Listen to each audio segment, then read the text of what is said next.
Good afternoon. Welcome to the Scrutiny Programme Committee. I'm going to start with item 1, apologies for absence. I don't believe we've had any, though I've had notification that Lyndon Jones needs to leave early and he's offered his apologies for that. Have we had anything else, Bridge? No, Chair. No other apologies. Okay, thank you. Right, I'm going to hand over to Kate Jones, who's going to conduct a roll call. Thank you, Chair. Here we go. Councillor Cyril Anderson. Present. Councillor June Burtonshaw. Present. Councillor Mark Child.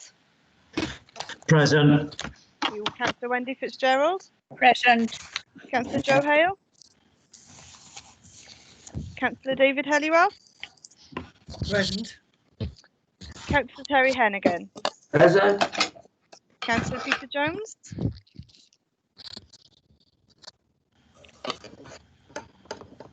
I can see Councillor Jones is here. Councillor Wendy Lewis. Present. Councillor Gloria Tanner.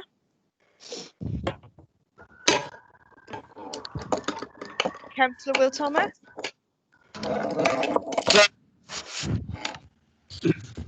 Councillor Mike White. Present. Thank you. On to co-opted members. We have David Anderson Thomas. Present. Thank you. And Alexander Roberts. Present. Thank you. Councillor co-opted members. Councillor Chris Holly. Present. Councillor Paxton Hood Williams.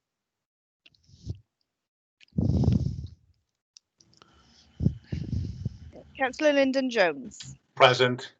Councillor Jeff Jones. Yes, here. Councillor Susan Jones. Present. Thank you. Support officers. We have Bridge Madderhouse Scrutiny Team Leader. Present. Thank you. Debbie Smith, Deputy Chief Legal Officer. Present. Thank you. And myself, Kate Jones, Democratic Services Officer. And we have a few other people invited today for the various items. Councillor Rob Stewart, Leader of the Council. Present. Thank you. Adam Hill, Deputy Chief Executive.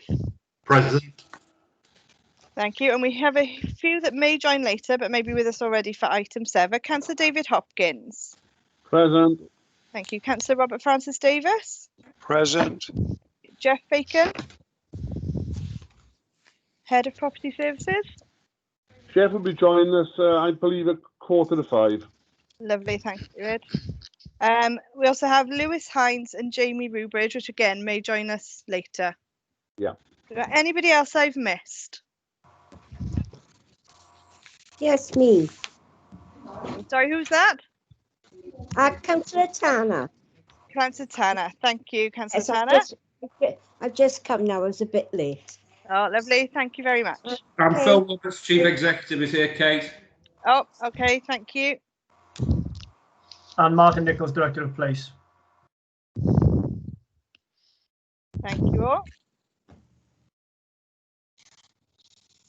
Okay. Lovely. Thanks. Thanks, Kate. I understand we're going to have a resident who's got a public question, though I don't know if he's present at the moment, Jason Williams. Yeah, I am. You are. Excellent. Thank you. Right, we're going to, first of all, before we move on, the next item is declaration of personal and prejudicial interest. I'm going to invite Debbie Smith to give us some legal advice on that particular item. Thank you, Chair. Yes, I've sent some advice out to members prior to today's meeting. In particular, agenda item 7, which we've got listed for pre-decision scrutiny. I've given some advice that if we have scrutiny committee members who are also members of Mumbles Community Council, then they will need to declare a personal and prejudicial interest in item number 7. Those persons can make representations to the committee today, but have to leave before deliberation on the matter and before any voting or decisions are made on that matter. And also there are potential interests in relation to members of the committee today who are also members of the planning committee and have been involved in the decision of the planning committee to approve the planning consent for the site. Again, that's agenda item 7. Those will need to declare a personal interest in that agenda item. If at any stage then the discussion turns to a challenge of that decision, then that personal interest will need to transfer into a prejudicial interest. It's going to be a difficult one, that, because we are going to, I assume today, touch on the planning consent, particularly in relation to any planning conditions that might affect the use of the site. Discussion around that is legitimate matter for scrutiny, but should then the discussion go further and actually question the validity of the planning consent, or question perhaps the merits of the consent, then those who've been involved in making that decision have to withdraw from the meeting. That's the basic premise, that obviously members can't scrutinise their own decisions. So as soon as the subject matters become a little bit more probing as far as the planning permission is concerned, those planning committee members will need to withdraw. So that might be a matter, Chair, that we need to keep an eye on as the dialogue progresses on item number 7. And I think it will be for members who are affected by that. I think if they feel uncomfortable that the discussion is scrutinising the planning consent, I think they'll need to raise their hand, Chair, make their position apparent to you, and I think they'll need to withdraw at that point in the discussion. Okay, as I understand it, there are 2 members of the planning committee who were affected by that. Although I'm a member of the planning committee, I wasn't actually present when we had the discussion on the Mumbles, the West Cross skate park. So I'm not affected, but the other 2 members are affected. I'm going to ask, but before I ask for declarations of interest, I think it's important this is up to members' personal decision as to how they proceed with this. But my personal advice, and I'm not speaking as alarm, my personal advice is it probably is best if you don't take part in the discussion, but that's a matter for you all the time. So can we have any declarations of personal prejudicial interest, please? Will Thomas first, I see. Yes, thank you, Chair, and thank you, Debbie, for the clarification there. I'm obviously declaring an interest in item number 7 as a member of the committee and also a member of Mumbles Community Council. Thank you. Thank you. Cyril Anderson? Yeah, I too am a member of the planning committee, so I have a personal interest in item 7. Okay, thank you, Cyril. And Councillor Mike White? Yes, Chair. Same item, agenda item number 7, member of the planning committee. Okay, if we do go on to the item 7 and it starts to start questioning the planning decision, you should make yourself known straight away if you wish to then change that to a prejudicial interest, and I'll interrupt the proceedings to allow you to make that declaration. Okay. Sorry, Chair, just to confirm, mine's a prejudicial interest. I Right. just said interest. Thank you. Yeah, thank you, Will. Yes, I understood that. Any other declarations of interest? No. Okay, thank you very much indeed. In that case, then we're going to move on to the minutes of the previous meeting of the 15th of December. So just let me get those off my machine. Right. So item on page 1, this is for accuracy.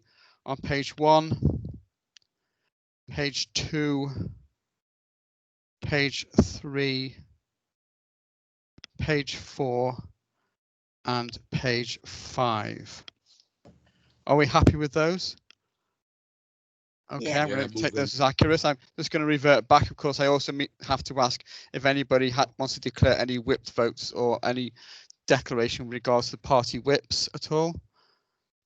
I'm going to take your silence as a negative. That's great. Thank you. Sorry, Peter, can I just interrupt? Yes, Jeff. Yeah. Not myself, but my wife's a member of the planning committee. I understand that she was involved in the community application. So I'm just declaring that. Are you declaring a personal interest, Jeff? Personal, yes. Okay, but I assume that the prejudicial issue would not apply to Jeff, Debbie, if it moves to that position, because he wasn't actually at the planning committee. Yes, the prejudicial interest only applies if you've participated in the decision. Okay, thank you for that. Okay, right. So having dealt with the minutes, the next item is public question time. And we've had notification from Jason Williams of 2 questions. So Jason, if you're there, would you like to ask your 2 questions? Thanks very much. Thanks to the committee for its time as well. I'm speaking on behalf of the Mumbles Skate Park Association as chair. And obviously we've been established to support and represent the community in favour of the redevelopment in Llanderw to provide a new concrete skate park. The first question may have already been covered slightly. We understand the remit of the committee is decide on the lease of the Llanderw site to MCC, as planning has already been approved through the full process. And could the committee confirm if this is correct, and if not, what the next stages could be? I will answer that question as chair of the committee. The Scrutiny Committee's role is not to decide on this matter, but to bring to the attention of Cabinet our views on the proposed decision. Scrutiny holds the Cabinet to account and have decided to undertake pre-decision scrutiny on this report because of the significant public interest in this development. We'll be hearing from and questioning the relevant Cabinet members at this meeting, along with input and advice from key officers involved in the report. And after our discussion, we will then communicate the views of this committee, which Cabinet must take into account ahead of its decision making on Thursday. We note that the report and recommendations within concern the decision to lease the land to the Community Council for the purpose stated. But essentially, the basic answer to your question is we're not making the decision. The Cabinet will make the decision. We're just making our views known to the Cabinet as part of that. So I hope that's helpful. Yeah, that's really helpful. Thank you. The second question may be outside the remit of this committee as well, but I'll give it a go. We're mindful of strong support for the redevelopment of Llanderw site from the skateboard, BMX and scooter communities, amongst others, and the concerns voiced regarding the time the process has taken to date since planning was approved. We're also aware that coming out of lockdown, the community will be keen to take advantage of facilities and pastimes they've not been able to enjoy for some time. Assuming the proposal is approved, or the recommendation from Scrutiny is to approve, what would be the anticipated timescales for these to be signed across to enable the redevelopment to begin in earnest? Okay, is there a Cabinet member or an officer who would like to answer that question at all? David Hopkins. You're currently muted, David. Sorry. Well, I can give an assurance. If this is successful at Cabinet, then obviously there will be no delay from our point of view. We would enter into negotiation with the Members Community Council to get the lease done as soon as we possibly can. Obviously, that is subject to approval on Thursday at the appropriate Cabinet meeting. Sure, thank you for that. You say as soon as possible. Could you give some kind of finger in the air idea of what that could mean? The only thing I would say, obviously, this is of huge importance. It has been a bit of a delay in this. I think the delay has been on both parts of the Community Council as well. It's gone out for further independent review as well.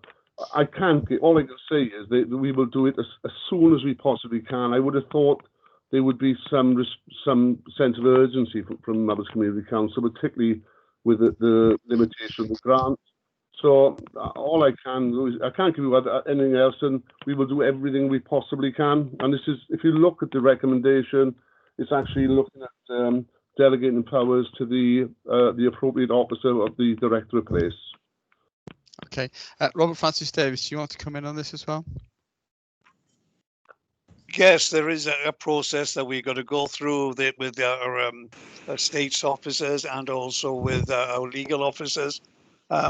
We are in the middle of a pandemic, and we are mainly working from home, the officers, and there's a huge program that they are dealing with within the city and the city centre. But I would hope that if approved on Thursday, when one can see the recommendations in the report that will be going forward, that they will deal with it as quickly as possible, because they're, everybody's conscious that time is money in trying to get in applications and grants, which is also part of the report. But at the same time, I've got to be conscious this is public land. We've got to work with, as in the report, with the district valuers that is in there, and making sure that we go through it with all the due diligence that a body like the City and County Swansea and the Community Council must afford to this, to ensure that it is done correctly and that it stands up to scrutiny at all levels. But I would hope that they would carry out, as soon as possible, should it all be approved on Thursday. Okay, Thank you for those questions. We will, of course, be discussing that the next but one item, so we'll have a much more wide-ranging discussion as part of that item, hopefully, and then it will be in Cabinet on Thursday morning. Paxton Hood-Williams has just joined the meeting. Did you want to declare any interest, Paxton? Not that I'm aware of at the moment, Peter. I'll have a look. Okay, right. Well, if you do, come back to me. Right. So the next item on the agenda is the Cabinet member session with Leader of the Council, who's also Cabinet member for Economy, Finance and Scrutiny and Strategy. Can I welcome Councillor Rob Stewart? Rob, do you want to make some introductory comments before we go into questions? Very briefly, Chair, if I can. I know I've provided a written paper which covers a lot of the areas that I'm responsible for as Cabinet member as well as Leader. I won't go through that in detail. I'm sure members will have questions on that paper. I would just really say, and obviously, the last 9 months or so have been completely unprecedented. I'm sure everybody would agree that, and have made our challenges in the world of finance a very, very unique situation. But in terms of where we've got to, I want to pay again my thanks to all of the senior officers in the council who have worked diligently to make sure that we transform services and keep them running as best we can throughout the pandemic. And there's been a huge effort on that. Specifically, I want to thank the Chief Executive for his support to me as Cabinet member and as Leader during that time. Obviously, all of my Cabinet colleagues for what they've done. But also to say we have a real opportunity and some reason to be optimistic in the coming months, as we hopefully will exit the pandemic and move back to normality. In terms of the budget itself, we have had to flex that budget by over £100 million since we set it last March. But we are confident of being able to set a balanced budget when we come to do so as Council in March. And the monitoring that we do regularly through the quarters of the year, we are continuing to improve our position. But I'm sure members will want to delve more deeply into that as we get into the questions. But Chair, I think I'm very proud of the way in which Swansea Council has responded, all of our staff, always when I come to this committee, there is a broad, wide-ranging discussion, and I think this year has proved to be incredibly unique. But I'm sure there'll be plenty for us to talk about. Thank you for that, Rob. Most of the questions are focusing on COVID-19, Brexit and on the budget. So I'm going to start off with COVID-19, if that's okay. And the first question I've got is from Councillor Susan Jones. Sue, are you there? She's in the committee. I've just seen her. I am here. Would you like to ask your question, Susan? I just wanted to know Swansea with the vaccinations is that's So you wanted progress in the vaccination programme? Yes, certainly. Yeah, certainly, Councillor Jones. Very happy to do that. I mean, my latest total from the Health Board is that we are now close to 21,000 vaccinations as of earlier today. We will probably have exceeded that by the time I'm speaking in the committee.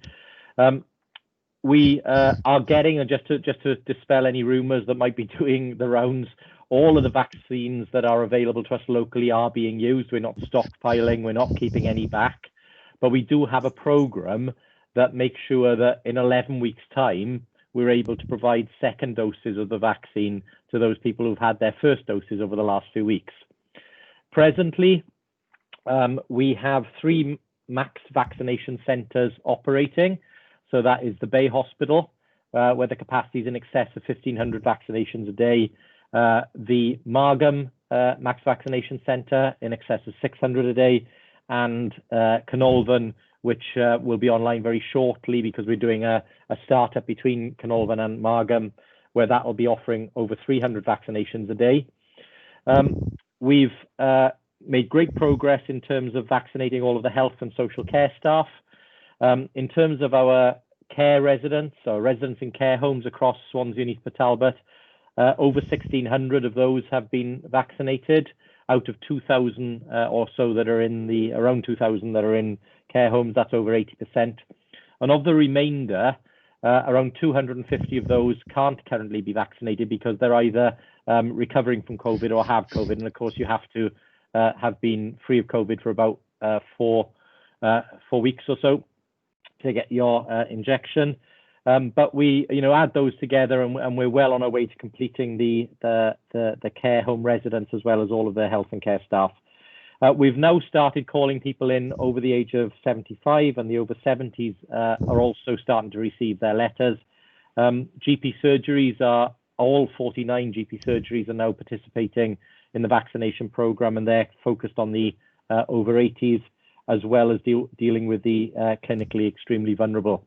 We're on track to complete the first 4 priority groups from Welsh Government by the 15th of February or thereabouts. Obviously, that will depend on vaccine supply and on the resources remaining in place, because obviously we're always at risk of people being isolated or contracting COVID themselves. But as long as we've got the resources and the vaccine supply continues to come through at the rates they're currently proposing, then we're pretty confident of being in that position by mid-February. And then obviously the plan sees us move on to groups 5 to 9, which is the rest of the clinically prioritized people by the spring, which is around May time in terms of where we're talking there. So we're pretty confident in what we're doing. Chair, I was just going to ask, I think somebody's sharing their screen. I think it's Sue Jones. I think you're sharing your screen, Sue. I don't know how to do that differently. I gotta say, I'm not certain what I'm doing on this. If you press on the 3 dots, Councillor, there should be a stop sharing option. Right. If I could see the 3 dots, I would do that. Stop sharing. Sorry. It's at the top of your screen. Yes, but I've lost the complete picture. Sorry about this. Join conversation. Here we go. Failing that, Councillor, possibly easier to leave and rejoin. There we are. I'm back. What have I got to do now on these actions? On the 3 dots. Stop sharing screen. I can't see that on my screen. Stop recording. No, that's not it. No, don't press that. Sorry. I don't know how to stop it. I think you might best if you leave the meeting and come back in soon. Okay. Sorry, Rob. No, that's fine. Thanks, Sue. It happens from time to time. Don't worry. I hope that answered your question anyway, in terms of what you need. Very much so, and thank you for such a comprehensive report. I'm sure the people of Swansea would be over the moon that everything is going to plan. Okay, hopefully see you in a few minutes back, Sue. Right, June Burtonshaw wants to come in. Thank you, Chair. Rob, how many of the local surgeries are taking part in the vaccination programme? Thank you, June. Yeah, I'm pleased to say all of the 49 GP surgeries are participating, and all of the 8 clusters are participating. The GP clusters are, as I said, focusing on helping us make sure that we get all of our care home residents vaccinated, and they're making great progress.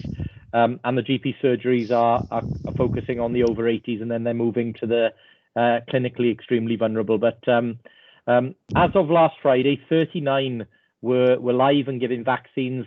And as of the 21st of January, which is just a couple of days away, all 49 will have given their first vaccine dosages to their relevant patients. Okay. Councillor Mark Child has given notice of a question as well. Mark, you want to ask your question? Hi, thank you, Leader. It's obviously you can't plan for everything, but I wondered about the local emergency planning and how ready it was for coronavirus, and what lessons there might be, or what procedures are you going to put in place to learn what lessons there are from this. Thank you, Mark. I think reflecting back on March last year, when within 3 days we had repurposed our schools to become emergency childcare centres. We'd started the process of supporting those people who were shielding, and completely redesigned a number of council services, as well as get our staff to be able to work remotely from home. so that services can continue. I think it was an outstanding effort by all of our staff to do that. Clearly, as part of our recovery proposals, we'll be looking at the things that we learnt during COVID, the changes that we've made during COVID, and where there are positives or we've been able to move things forward faster than perhaps others we otherwise would have, including things like being able to join meetings remotely. All of those different working practices, I'm sure we'll be looking to look to retain and embed in our operations. I just think one of the, if you like, one of the contradictions in all of this is obviously we were preparing for many, many months to try and deal with the potential for a no-deal Brexit. And I think a lot of the preparatory work we'd done for Brexit was able to be used to deal with the pandemic. And I guess it's one of those perverse consequences of having to prepare for the awful impacts of a no-deal Brexit. We were able then to apply. And I'd just like to pay tribute to Craig Gimlett and all of the team there who have been getting and Adam Hill and Phil Roberts and Martin Nichols and the other officers who'd been doing huge amounts of work to get us ready in terms of being prepared. And I think the speed at which we were able to respond was very, very encouraging. So very, very pleased with that. Not to say everything was perfect, because it never is, but I think we can be very proud of the way in which we responded in Swansea. Okay, Mark. Thank you very much, Leader. Okay, Lyndon Jones. Thank you, Chair. Yeah, could I also mention say about the great work of the staff across the council, because I sent lots of queries in from businesses and so on, and there's been great support from the finance team and in fact across the council. The other thing I would like to say is to big thanks to the teachers and head teachers across Swansea, because they've always had to reinvent what they were doing, but there's been they've been doing a great job under what I would class as very difficult circumstances. On the vaccine, I don't share Rob's. I'm delighted that we're actually moving now, but we had to say a few hiccups in Wales would be the understatement. And in fact, I've read the minutes of the last 6 Welsh Government meetings where the vaccine strategy wasn't even mentioned once. So, we are playing catch up, and, but we just need to get that vaccine out to get back to a degree of normality. I think that is important, and I'm pleased to hear that is happening. And I've seen in some of the local doctors' surgeries, that's beginning to move.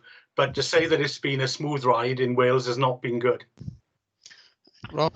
Chair, could I respond to that? I mean, I think just on the teachers, I mean, I would echo Councillor Jones's points on our teachers. I think our teachers, our teaching staff, and all of those who have helped not only continue delivery of education, but also keeping emergency childcare workers safe during the pandemic has been wonderful. All the more worrying then why the UK government has then decided not to award them a pay rise. I couldn't think of a bigger slap in the face for many of those teachers. I mean, I do hope that decision is reconsidered when it's next debated, because I think all of our key workers deserve a fair pay rise for the efforts they've done in a normal year, let alone in a year where they've been dealing with a pandemic. So that's the first thing. Second thing, I'd ask Councillor Jones not to get too hung up on announcements over the border, because in speaking to my local government colleagues in the LGA, they're telling me that the reality on the ground in England is nothing like it's being proposed in some of the press reports. Yes, of course, some of the headlines do make it appear that things are moving more quickly in England, but when you get down to the reality, it's not an even picture across England, and actually, the difference is a matter of hours sometimes between what England and Wales does. It is important, however, that whatever programme of rollout of vaccination occurs, is that we just don't focus on the first dose, we focus on making sure the security of supply is there to give the second dose. And I think that's the assurance we need. It shouldn't be a competition, but it should be a national effort by all of us, politics taken out of it, to make sure we support our NHS and other staff to vaccinate as many people as safely as possible so that we deal with this terrible pandemic. Yeah, I Chair, I'd agree with that, but we must remember it's about getting the vaccine out there because lives are at stake. And we have seen the headlines. It's not politics. We've seen the headlines from people and clinicians who have real concerns about the rollout of the vaccine. Thank goodness it is moving, not fast enough, but we are getting there, and hopefully we'll get there eventually. Okay, Joe Hale. Oh, thanks. Thanks very much, Chair. I think Rob, the leader, hit the nail on the head there when he said that you know, nothing always goes perfectly. I'm just wondering if we've done any reflective thinking and whether we've learnt lessons. And I'm going to presume now that that's a work in practice as we move through the second stage. So I'm just hopeful that there'll be a paper at some point to indicate what did go well, what didn't go that well, and what didn't go at all. So, so maybe if we ever get into this position again, at least in a civic emergency, that we can maybe plan a little bit better for some of the circumstances that didn't go as well as we'd hoped for. It's up to you if you want to highlight any of those areas that didn't go to plan, but I'm sure that's an interdepartmental thing as much as it is a councillor issue. But just on interesting, we're talking pay rises, because I have a little bit of I suppose a hobby around pay rises. And whilst it was great that people came and stood on doorsteps and clapped, that doesn't put food on the table. It doesn't feed children, you know, and I think there's time throughout the UK that we give key workers the respect and the pay that they deserve. Because since its inception, the National Health Service has been used by everybody as a political football. And that's really got to finish. You know, we're holding minute silences for staff members that are dying in their local hospital. So we're holding minute silences across the UK. And I know we're a little bit isolated down this end of the M4, but you should all be aware that strikes were happening in London hospitals last week. And I'm very fearful that unless health staff and public sector workers are respected as they should be under such circumstances, we'll have strikes throughout the UK in the coming months and after COVID. Thanks. Okay. Yeah. Okay. Thank you, Joe. Councillor Hale, if I just quickly comment, I think absolutely right. And look, from a council perspective, I'll repeat the commitment that we've made previously. If the UK government provides the funding for pay awards to the Welsh government and that's passed on, the council will absolutely pass that money on into pay awards for its staff. That is absolutely remains our position. But no local authority across any part of the UK can step in where the UK government is unable to or unwilling to. I think the second part, Councillor Hale, on what you've said is, in terms of lessons learned, we've already had several scrutiny sessions looking at what we have done to respond to the pandemic, and I think there's been quite a bit of questioning by members in terms of what's happened. And again, we're open to doing further sessions. You know, if scrutiny wish them, that is not a problem. And I think the national debate, as you alluded to, around the UK's preparedness to deal with the pandemic and whether supplies of PPE and other stuff were ready, whether logistics and the lessons learned from some of the exercises that took place in the years leading up to the pandemic were properly learnt and embedded. Those are things that I'm sure will come in due course at a national level. It's not for me to comment on those, but I'm sure that inquiry will come. Okay. Can I just also add that I prefer my pandemics to come every 100 years and not any sooner than that. Chris Holly. Oh, sorry, Chair. Can I just come back? Oh, sorry, you want to come back? Sorry. Yeah. Only thanks very much for that. But we were well forewarned, you know, 10 years ago that there would be a pandemic heading our way. Yeah. So, but just to say to the leader, sorry, sometimes I get very emotional and emotive around certain subjects, and I don't always articulate as well as I should do. And of course I accept, and I think many of my colleagues in another area do accept that it's UK funding that has to be addressed and not maybe the independent nations and what they would like to do. So I do understand it. Yeah. Okay. Thank you. Thanks. Chris Holly. Thank you, Chair. Can I get back to what's happening in Swansea? Because we all condemn the politicisation of what's happened, and yet we've had an exercise in that just now. I just want to know, as the leader, I'm really glad that the GP surgeries are doing it and the clusters, etc.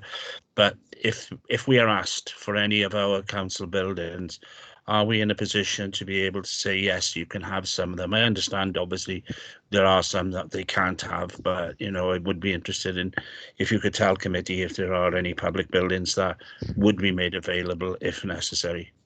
Thank you.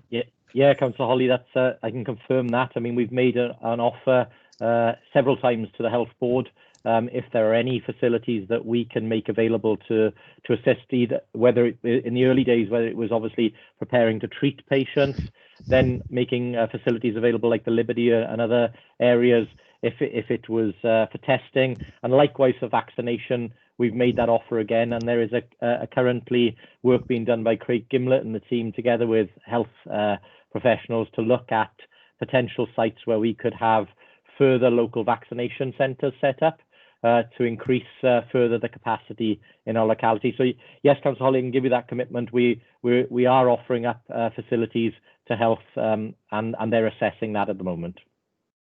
Okay. Thank you, Leader. Will Thomas. Thank you, Chair. I'm just wondering, this might be happening and I might have missed it, so apologies if it is.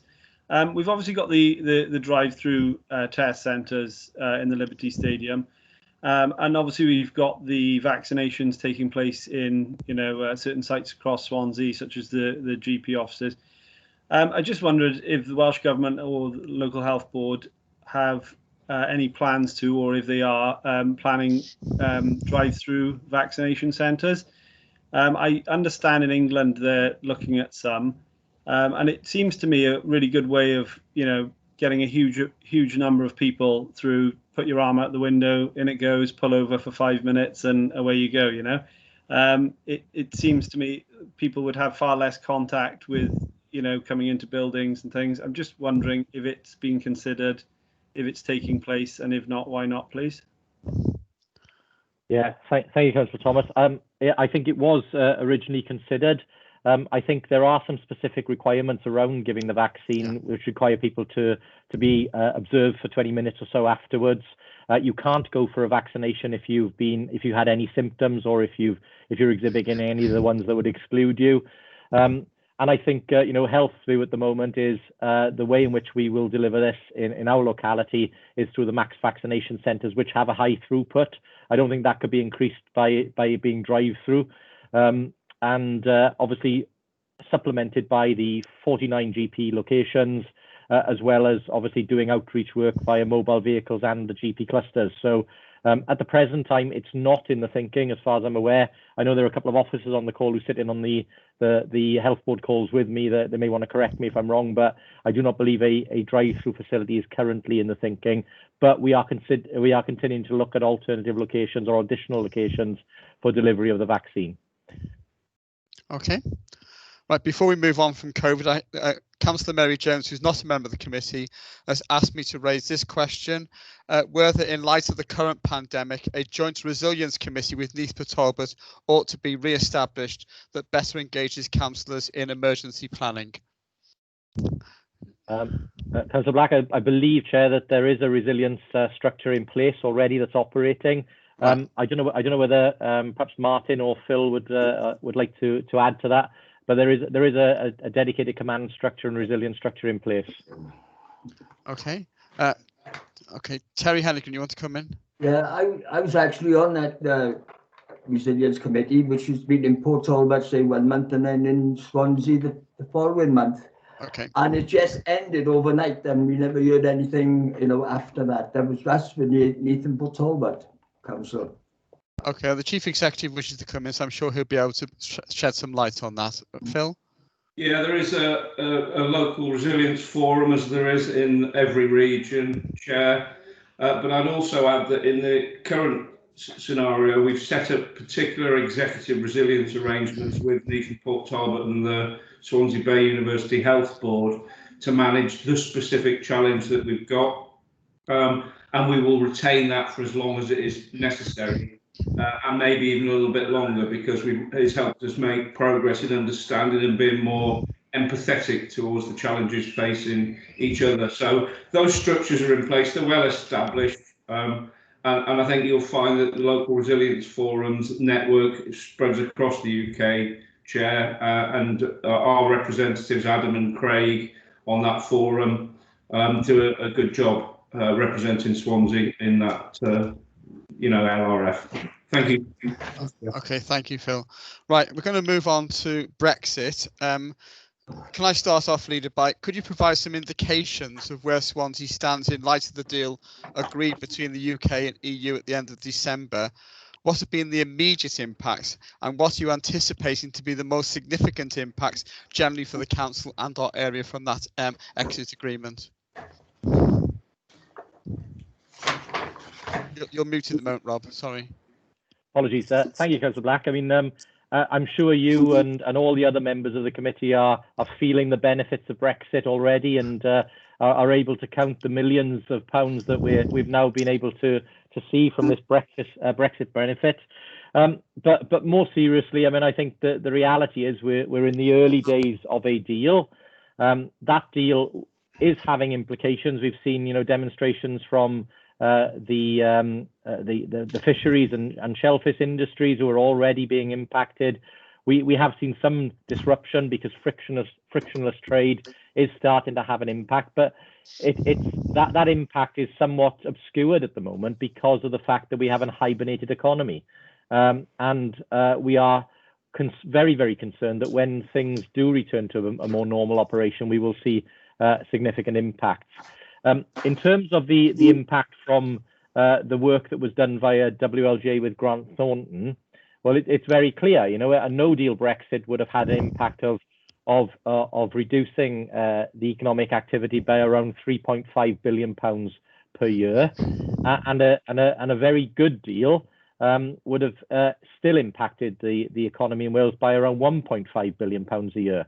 Now, whether you view the current deal as a good deal or a thin deal or a basic deal, at the very least, we're going to be hitting Wales by around £1.5 billion negatively by the moving to this deal. That's without any other potential unseen impacts that unfold over the coming weeks and months. It's nothing like the frictionless trade and the freedoms, of course, that we would have enjoyed as continued members of the European Union. But this was the will of the British people. It's now been put in place. It's up to us now all to make sure that we try and navigate and make the best of the deal that's in place, and that's what we'll continue to do locally. In terms of direct impacts on services, well, obviously we are monitoring because we are still reliant on European nationals and others to support some of our services. We will continue to monitor that.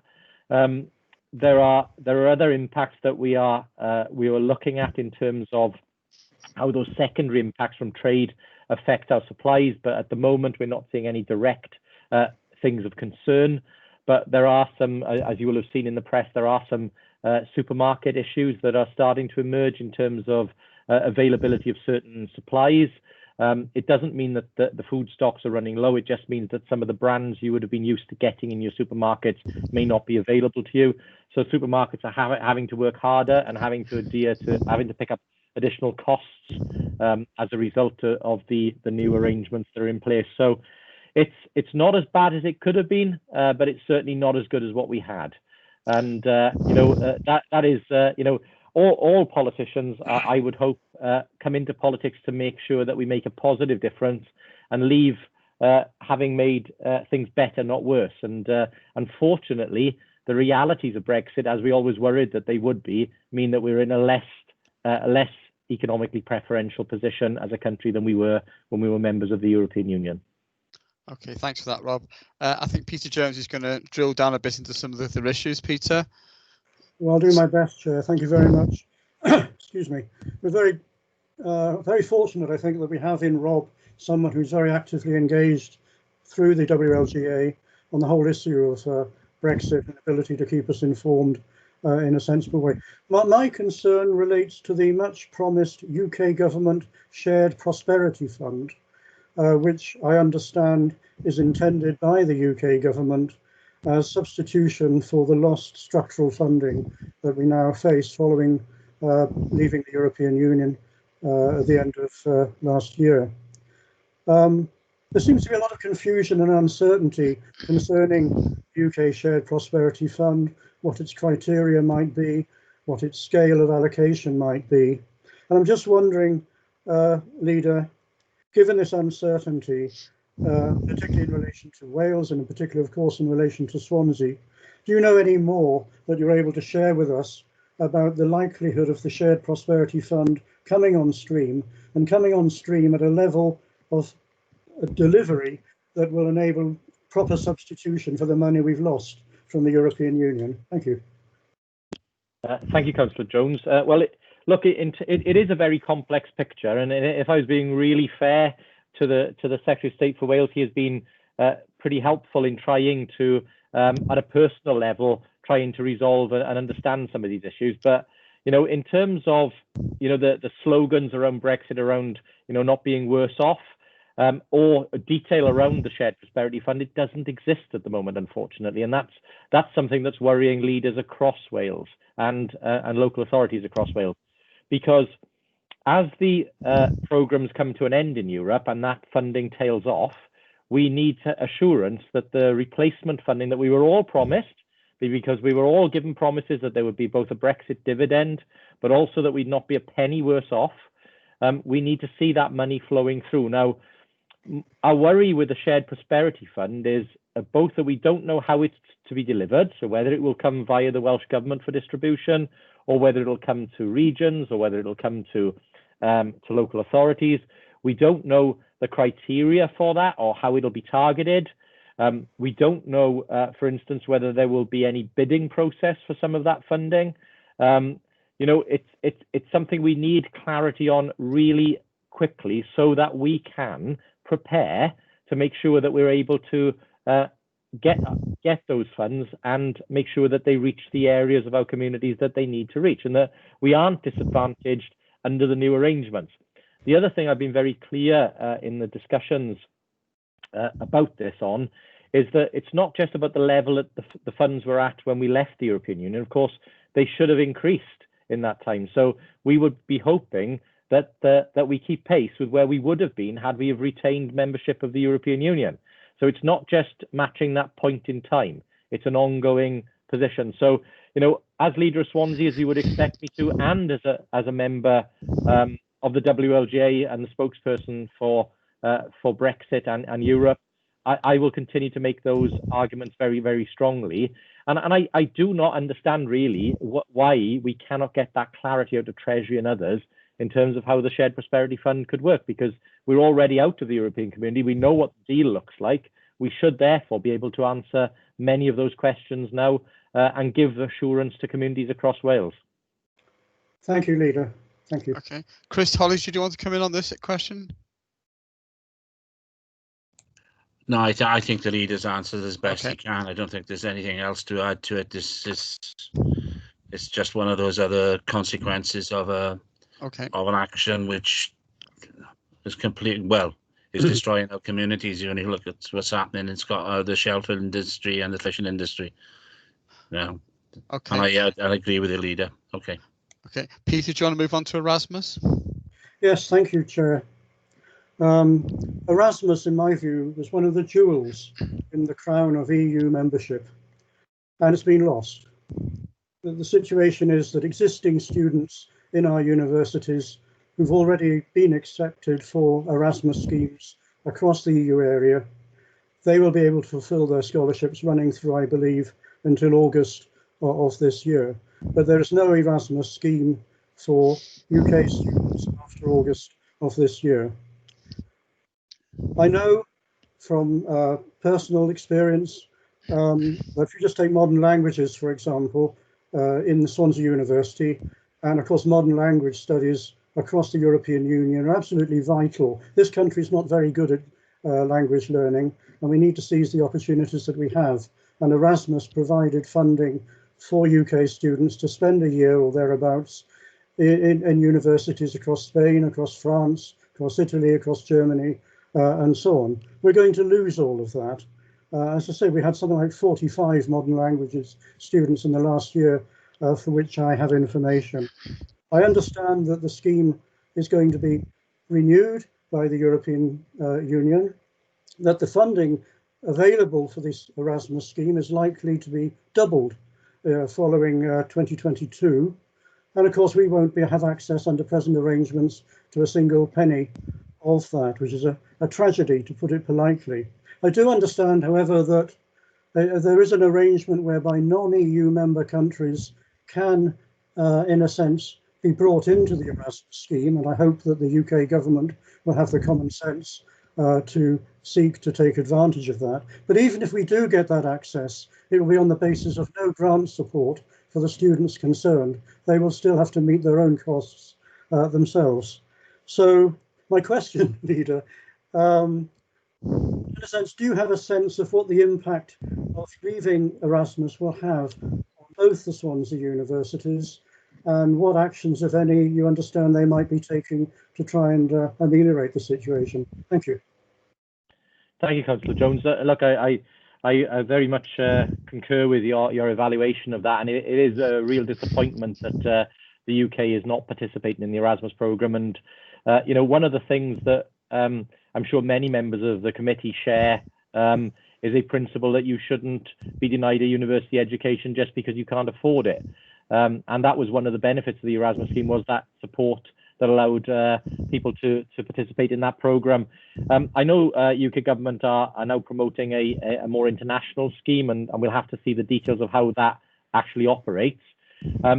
I have had update meetings with both of the universities, and they're looking at the impacts of this at the present time. But I know university fraternity were very keen in all of the meetings I attended prior to Brexit for the UK to remain a member of the Erasmus programme, if at all possible. It was something that was seen as a real benefit to universities and to students, and there will be an impact. I don't have a formal answer for you in terms of numbers of what that looks like. And, you know, our universities are innovators, and I'm sure they will look at ways to try and mitigate many of the impacts, as we are trying to do as obviously local authorities. But it is a real shame that we're not participating in the Erasmus programme going forward. Thank you. Yeah, just adding to that, Leader, when I was Lord Mayor, of course, we had interactions with Mannheim, who use Erasmus extensively as part of their twinning links with the city, not just for university students, but for apprentices who come over to Swansea as well. I'm just wondering, have we had any feedback in terms of those links with Mannheim as to the impact of this decision on those twinning links at all? Not directly with Mannheim on that subject, but obviously, as you know, we've got a long history, as you'll know from your time as Lord Mayor, with Mannheim. One of the things that we have been seeking to do as part of our post-Brexit arrangements is to turn those friendship arrangements into more active economic arrangements, and that includes with our colleagues and friends in Mannheim. So that is something that I hope both the current Lord Mayor, if obviously restrictions allow, and future Lord Mayors will seek to do as part of their role. Thank you for that. Chris Holly? Yes, thank you, Chair. If you allow me to ask a further question. It's reported in The Guardian today that the Business Secretary has confirmed that post-Brexit review of UK workers' rights will take place.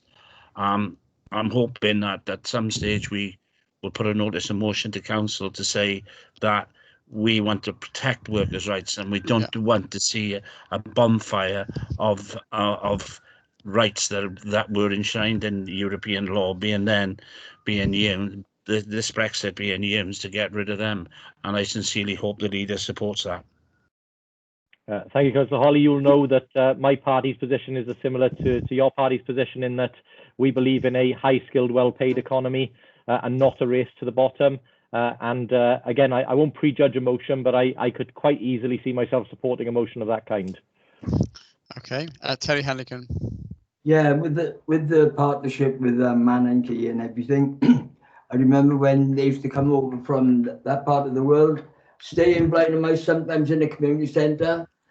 They'd save on hotels, and we talked about economy, save on hotels and everything else. Of course, our children then would go over there the following year. Councillor Grenville Phillips had a lot to do with that, but it'd be nice to see that happening again. Yeah. Okay. I'm sure that'll be taped. Rob, do you want to comment on that? No, I think absolutely right. And, I think Councillor Hennigan just reminded me that there are a number of ex-Lord Mayors on the scrutiny panel, all of whom will have played their part in maintaining those relationships with Mannheim. And I think, it's up to us now and to foster those relationships and turn them into economic opportunities. Okay. If there are no more questions on Brexit, Councillor Mark Child's got a question on the budget.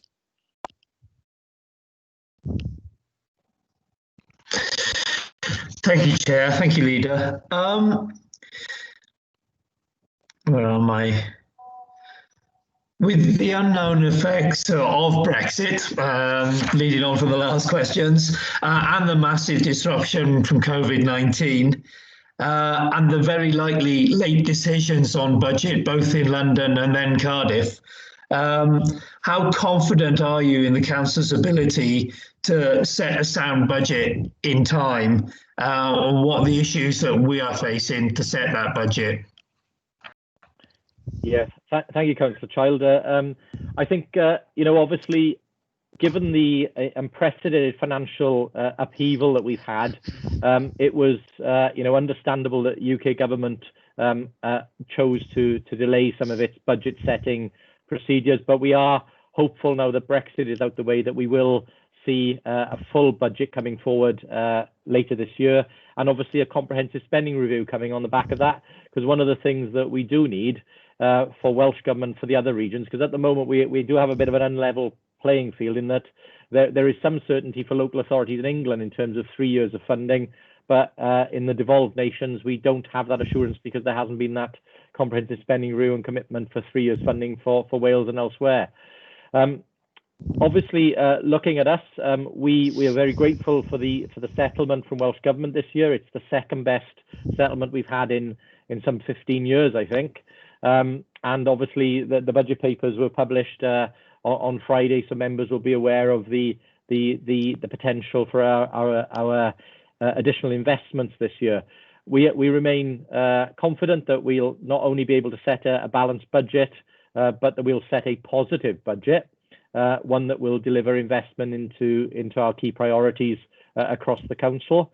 Obviously, I'll say more about that, no doubt, when we come to the relevant budget scrutiny on this, and obviously when we come to council. Again, it's been a remarkable task for Ben and his team, Ben Smith and his team, to not only deal with the variance in this year's budget of over 100 million, but also get the 135 million pounds worth of support that's flowed through from the UK and Welsh governments through the council, plus the additional support we've put on top to support businesses, and they've had to manage that as well as manage all of the changes. So I think, I was pleased to see us come into this year with a surplus that has certainly helped us get through the crisis. And my aim would be for us to end up in a positive position, if we possibly can be, when we come to the outturn report in April of this year. But no, we have a legal obligation to set a balanced budget, and I'm confident that we will be able to do that come March this year. Okay. Mark, do you want to move on to your question on partnership and regional working? Okay, yes, please. I know my answer to this, but would it save time and create a clearer focus if agendas for Swansea Public Service Board, Neath Talbot Public Service Board and West Glamorgan Regional Partnership Board were brought together wherever possible? Thanks for that hot topic, Councillor Child. I think, look, one of the challenges in the new act that's going through in terms of the establishment of corporate joint committees is challenge us all to look at our regional structures. I'm very pleased to see Eru moving to a similar footprint to the city region. And obviously the regional partnership board that deals with health matters, health and social care matters, already sits within that footprint. So I think we've got an opportunity here to bring some sensible alignment. In terms of the PSB and RPB overlap, which is I think what you're talking about there, I think we've got an opportunity here to be clear about what the RPB deals with and to bring that into one meeting and into one footprint. I think we can get clarity in terms of those things then that are left for the RPB to deal with. I have been very clear. I'd like to see at least the RPBs of Swansea and Neath Talbot coming together, because I think we deal generally with very similar issues.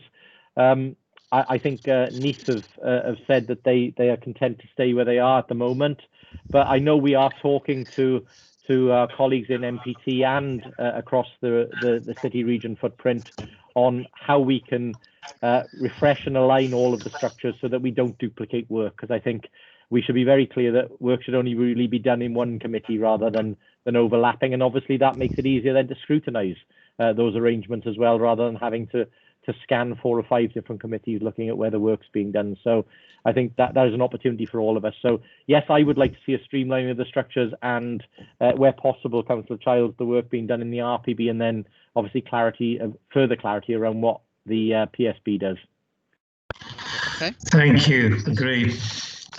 Okay, thank you. Any other questions for the leader before we move on? Jeff Jones? Yeah, thanks for that. I couldn't submit this question before because it was only, I actually saw it in the newspaper this morning with the article about the 500 or the equivalent of 467 new full-time jobs, with the arena. Just to clarify in my mind, it says the equivalent of 467. How was that figure actually? Is it some part-time jobs? And I can remember the original papers actually said, highly skilled, well-paid jobs. Can you clarify what these jobs are? Rob, you're muted.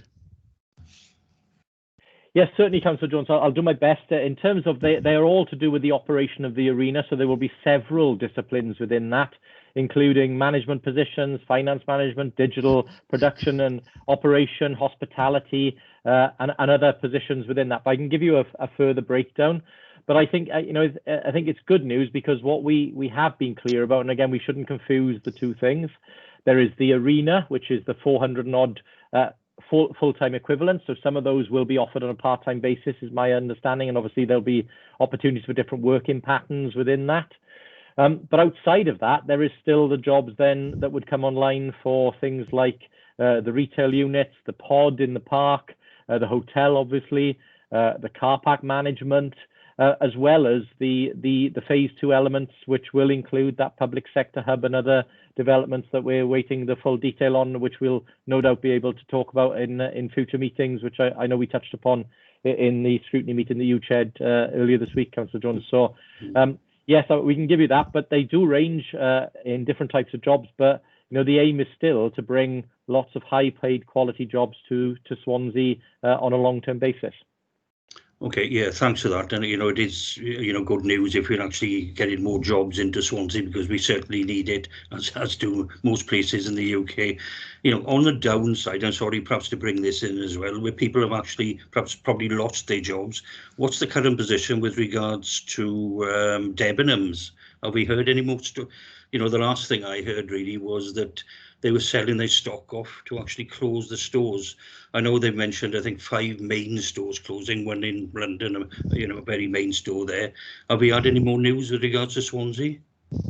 Well, suffice to say, Councillor Jones, I don't get invited into the negotiations between the administrators and the owners of Debenhams. You wouldn't expect me to be in those meetings, but our commitment remains. I mean, the point here is that the Swansea store was one of the few profitable Debenhams stores that was operating, and that continued throughout the period when it was in difficulties.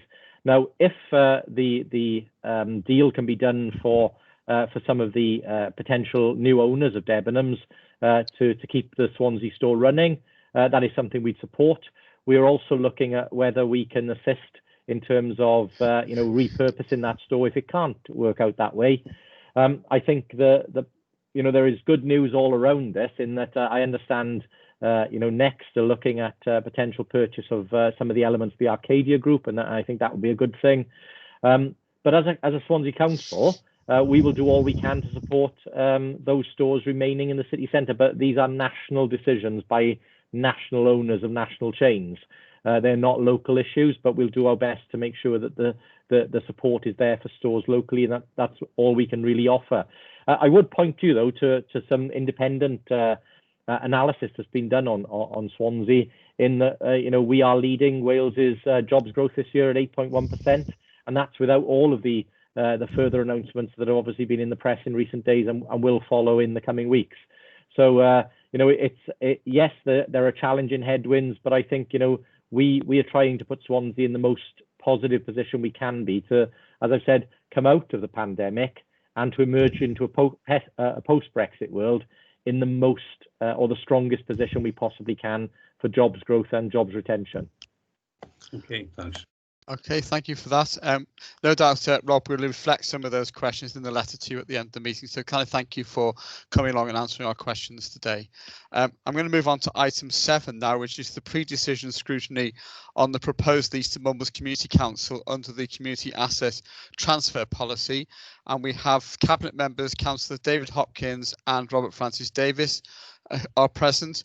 I understand we also have Jeff Bacon, Lewis Hines and Jamie Rubridge also, who are there, who have been the officers supporting them. So David or Rob, do you want to make a quick introduction to this item, or are you happy to go into questions?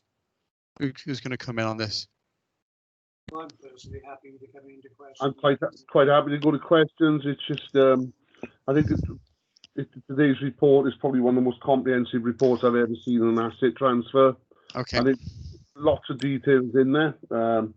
This has been subject to a planning permission, as it was highlighted from, I believe, last February.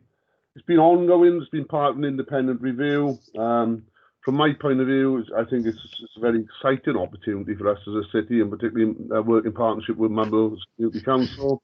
So I'm quite happy to take further questions and anything that comes out to the report. Thank you for that. Just to reiterate that we're not taking a decision here today. We're just going to be making our views known to the Cabinet, who are taking the decision on Friday. And also, I've granted a request from Councillor Linda Tyler-Lloyd, who's not a committee member, who also has a question she wants to ask as part of the general scrutiny. I'm going to give an opportunity for those who've declared interest to leave the meeting. Will, did you want to make a statement before you left, or are you going to leave now? Will Thomas. Yeah. Thanks, Chair. Yeah, I will leave the meeting. I just not a statement really, because I didn't want to talk about anything to do with the skate park, as I am a member of Mumbles Community Council. The only thing I wanted to just say was I think in general we do need to do some work with a framework for asset transfers, so they're more cohesive between people who are trying to do asset transfers and officers and cabinet members. I think we could certainly improve our process on that. So I think if that could just be taken up at some point. But yes, I'll leave the meeting now, Chair. Thank you. Okay, thank you. Right, I'm going to go to Councillor Chris Holly, who's got the first question that's been submitted. Yeah, thank you, Chair. It's what considerations are being given to safety the closest of land to a major development, to a major highway, Mumbles Road? David? Yeah, I think, to be honest, I think that that side, particularly the construction thing, that was made during the planning process. There was a report from the highways. It was highlighted and it was observed during the plan application, and I believe that is contained within the report. Yeah, Chris, I think that may apply to your next few questions as well. If you want to move on to those. That's about the access and egress to the site, and also how is it going to be during the construction? Is there going to be any issues with the main road as well? It is actually in the report that's going to Cabinet.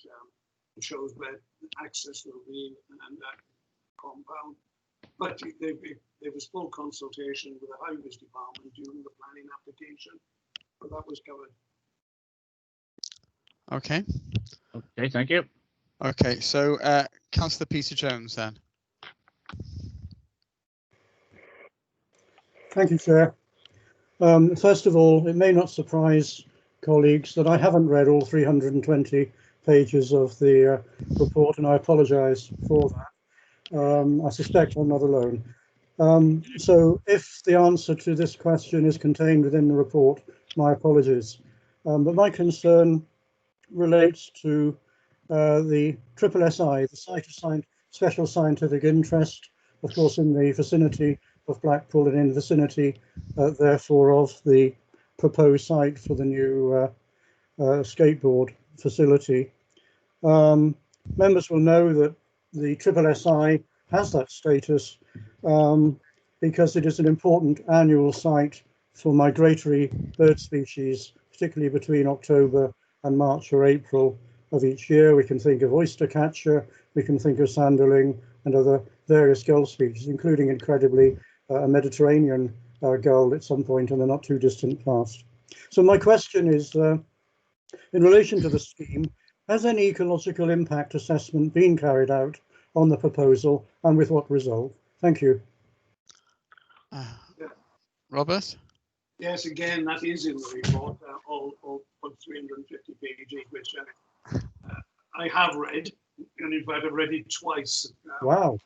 I'm impressed. I got up at 5:30 this morning and read it again. But it is in there, and it's in the report as well from in the independent report.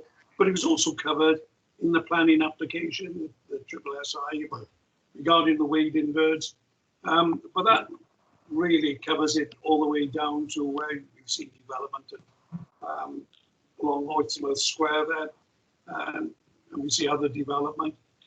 The SSSI is regarding the sounding impact at Black Hill. I can remember many years ago when I was chairman of leisure on Swansea City Council, as it was then. We actually put a hide at Black Hill so that people can observe the wading birds out there. But it is covered in there. There is an ecological report that was taken into consideration, and that also was part of the planning application. And obviously the planning, it's historical now, was approved and with a recommendation from officers. Okay. Thank you very much for that response. I'll have to dig around and see if I can find it. Thank you. I think Martin Nichols might want to shed some light on this. He's just indicated to speak. Martin. Thank you, Chair. Yeah, I haven't read all of the pages, as Councillor Francis Davis has said, but I was looking at the planning portal this morning. And Peter, the report, the preliminary ecological report, is part of the planning application pack. That's on the council's website. And I understand there are conditions attached to the planning permission in relation to the specific issue. So there are conditions that the development would have to satisfy to trigger the planning permission. So it's been picked up in advance of and as part of that decision. Thank you, Martin. That's great news. Thank you. Okay, I'm going to give Linda Tyler-Lloyd a chance to ask a question now. Linda? Hello, thank you for this opportunity to speak to the committee. I've just got a small sort of introduction and then a question. Let me first say that everyone who contacted me through emails about the skate park when it was first, it first came out, was enthusiastic about the prospect of a skate park, because people have said in mails, anything to get young people away from a computer is a good thing. So there hasn't really been opposition to a skate park in the area. The concerns have been choosing the right site.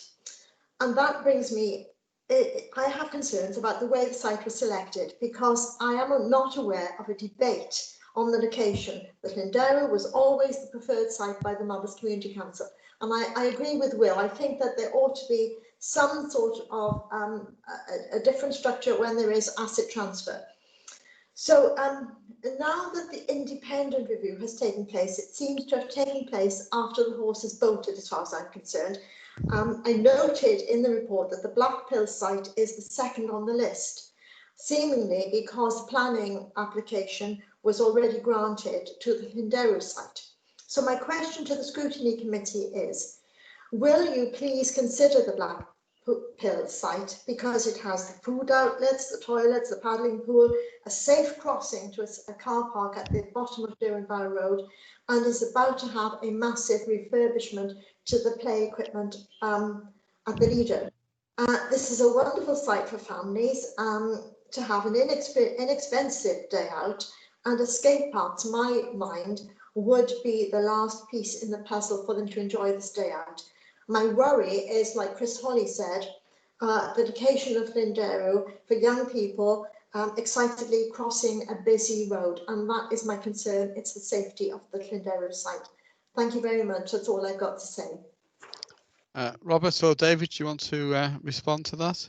Well, yeah, look, this is an application for the site from the Mumbles Community Council. I know Linda is a member of the Mumbles Community Council, and in fact, a copy of the minutes of the Mumbles Community Council where they made the decision where it was everybody voted for it except Linda, who abstained, obviously still voted but abstained.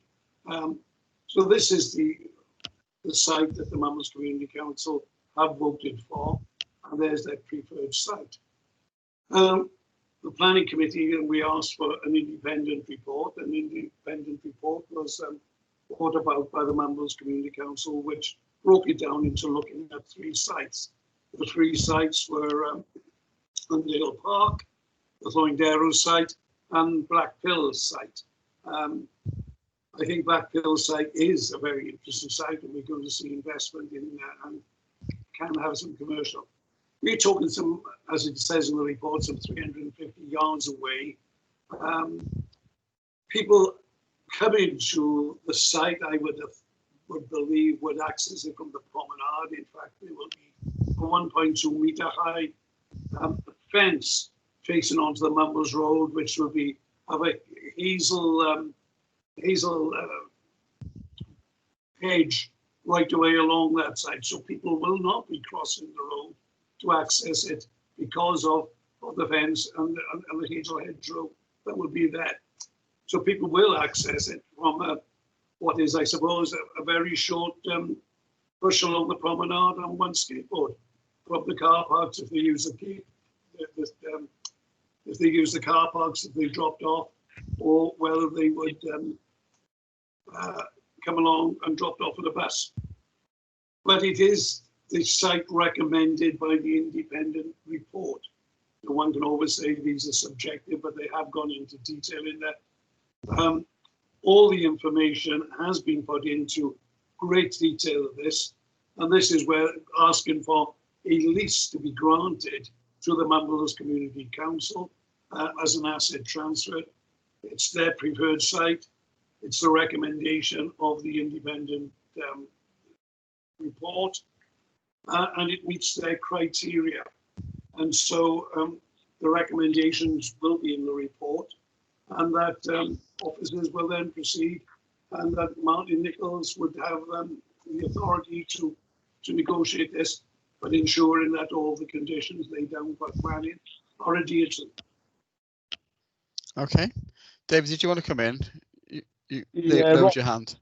Rob did cover it. The whole idea of the position of the skate park, whether it be the preferred option there or not, when you look at the consultations taking place on the public open space consultation, I've never seen so many positive replies, and I mean very positive, in the way of, I think it was 148 people for this particular thing and about 6 or 7 against. But when I come from, I think from the planning point of view, this was very much considered, was the accessing this particular skate park. And it was thought that it would always be, 90% of the time, would be accessed via the prom, hence the hawthorn hedge that would be surrounding the thing to not allow access and egress onto the highway. So there's work on into that, and the risk assessments obviously will look during the highways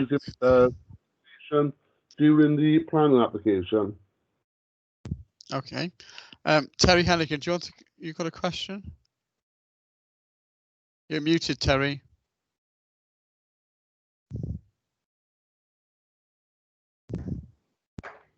Yeah, I can't understand why every time somebody or some organisation wants to put somewhere down that part of the world, There's always like a big hullabaloo. I can remember, I don't think they wanted the ice cream parlour at one time, Birdie's, but look how successful that is. Until it's there and people are using it, then we will see the success of it. And I think it will be a big success.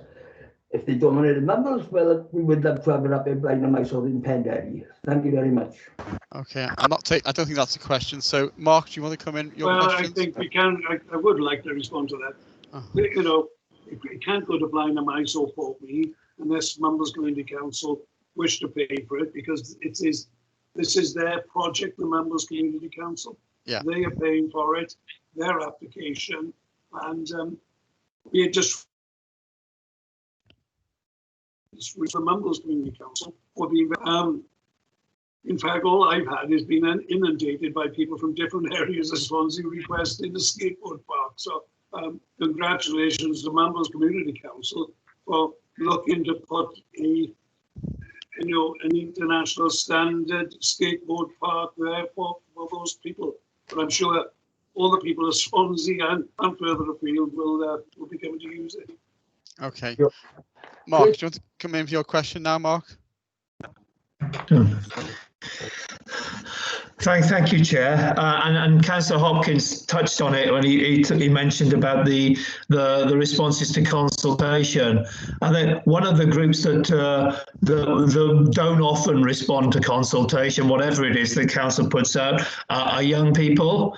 But I think I would like to ask if this is the biggest response that the council has had, either through the planning or through the PIN notices or for the disposal of land from young people. And it's really good to see a positive, and is it really good to see a positive response from young people to this? And does that bode well for the use and the benefit to the community, particularly young people, when this is built? And that is part of the major consideration about whether or not the land is handed over. David? Yeah, from my point of view, there's never been a more important time to listen to our youngsters. And I can't preempt our decision at Cabinet on Thursday, but them observations will be taken into account, I'm sure. Okay. Did you have another question, Mark, or you? No? Okay. Thanks. No other question. Okay. Has anybody else got any other questions they want to ask on this item? No. In that case, we need to consider as a committee what we're going to say, what you want me to say to Cabinet. So can I ask the Cabinet members to leave the meeting and the relevant officers, please, so we can have a quick discussion. And Linda, you're going to have to leave as well, I'm afraid, because you are we technically have an interest. You shouldn't be part of this discussion. Thank you very much. Thank you. Yeah, could I just say thank you very much for the opportunity to present today. Thank you. Thank you both. Okay, are we all clear here? I'm going to have to ask Jason to leave as well, I'm afraid. Okay, right. So what is it you want me to say to the Cabinet on Thursday about this item? Anybody got any views? I'm open to ideas. Mark? You're muted, Mark, by the way.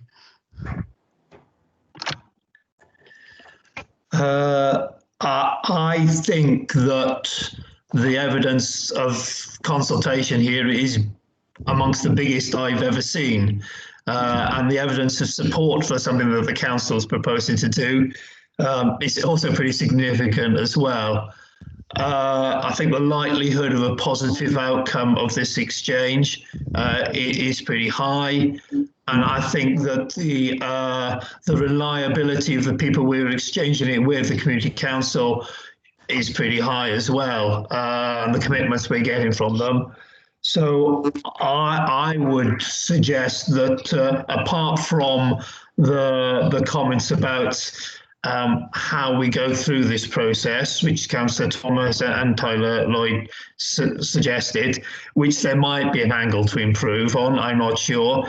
I think the principle of this decision is that, I mean, I would like to see Scrutiny support it. Okay, so Susan Jones? Sue, are you there? Yes, thank you for that. I would agree with Mark. We need to look at the process and make it easier, maybe, but we have to take into account the youngsters that want this, and the existing skateboard area that is already popular, but I'm sure be a tremendous asset to the area. Okay, Terry? Well, just to remind you what I said earlier on about skateboards, we actually You can't have it in Blind and Mice. We actually got one in Blind and Mice. We had a bad one for about 5 years. And I support what Mark says. If the young people want it down there, I hope they look after it and have a great time. Okay, and Chris Holly? No, it's been said already, Chair, but I say as scrutiny, one thing we should say is that we have examined it, noted the points that are being made, and say to the Cabinet that, yeah, okay, you know, we've seen the consultation, we've seen the various planning applications, and we just hope that all the planning, the recommendations in the planning committee that are put forward by the planning committee are followed vigorously. Which of course is the job of the planning enforcement officers to ensure. Jeff, you had a comment? Yeah, I've not been involved in this, and I'm not going to say, well, I can't vote on it. I can't say I'm for it or against it at the end of the day. But they actually are on about consultation, and some of the people against it. You know, the number of houses that people actually live around there's not many, so you wouldn't expect many people to oppose it anyway. And it probably is an attraction for a lot of youngsters, and I would expect, one to vastly outweigh the other. So I don't think you can take that into account at all. Okay, so I'm going to suggest that I'll tell the Cabinet on behalf of the committee that all the queries which were raised by members and by other contributors to the discussion were answered in full by the Cabinet member, that we are satisfied that that the issues which were raised have been dealt with in the very extensive report and in the planning application, and that we are content for them to proceed to transfer this land to Mumbles Community Council as is proposed in the report. Are we okay with that? Yes. Okay, that's good. Thank you very much. Right. Someone needs to tell Will Thomas that we are now moving on. We can instantly invite him back into the meeting. Can you invite him back in? That's fine. And anybody else who left as well. So we're going to move on then to item 8, which is the membership of scrutiny panels and working groups. We have a report in front of us. I think the main thrust of this is to add Councillor June Burnshaw to the bus services scrutiny working group. Are we content with that? Yeah. Yeah. Okay. Thank you very much indeed. In that case, then, unless anybody has got anything else on that, I'm going to move on to item 9, which is the scrutiny work programme. Hello, welcome back, Will. Scrutiny work programme on item 9. This is shown along with statements of progress to facilitate our monitoring of scrutiny activity. We will of course be familiar with the various information that is provided. The headlines are in the covering report. Before I invite members to pick up anything in particular, you may want to note the next committee on the 16th of February, we're looking at Children and Young People's Rights Scheme Annual Progress Report, which is a recurring item for the committee to ensure that the council is complying with its duty under the UNCHRC and show how the rights scheme is being implemented and embedded across the council. I always get those initials the wrong way around. And we expect the expected cabinet report on the business case for the relocation of the civic centre, which we intend to pre-scrutinise, is now listed for March's cabinet meeting. I wouldn't be surprised if it slipped again, but so we'll be looking at that in March if that's still going to cabinet in March. The other issue I want to raise is we've had a number of public contacts about the council's active travel plans with specific concerns about the Alkva Link scheme, which involves work in Clyde Valley Woods. I think obviously the work is underway here, and I don't think anyone wants to sort of say stop the work and go back, but I think there is a role which the committee could have in scrutinising the process by which this work got underway, particularly around consultation, to see whether we can make any constructive recommendations to Cabinet about how they might improve it in the future. So I'm proposing that we have a look in that in February if members are happy for us to do that. So I'm inviting members to to say whether up for that or have any other comments at all on the report? Yeah, I think we should have a look at it. Okay, that's great. Thank you for that. Anybody else got anything you want to say on the work programme? No? Okay, thank you. In that case, item 10, which is the scrutiny letters, which are up for information. And then item 11, the date and time of upcoming scrutiny panel meetings, which have been set out in the report. You'll see the various next meetings of all those panels coming up in January and February. And then that's the last item, is the next meeting of the Scrutiny Programme Committee, which is 4 o'clock on the 16th of February. So can I thank you all for attending and for your very constructive contributions today, and I look forward to seeing you at the next meeting. Thank you very much indeed. Thanks. Thank you. Thank you. Thank you, Chairman. Thank you.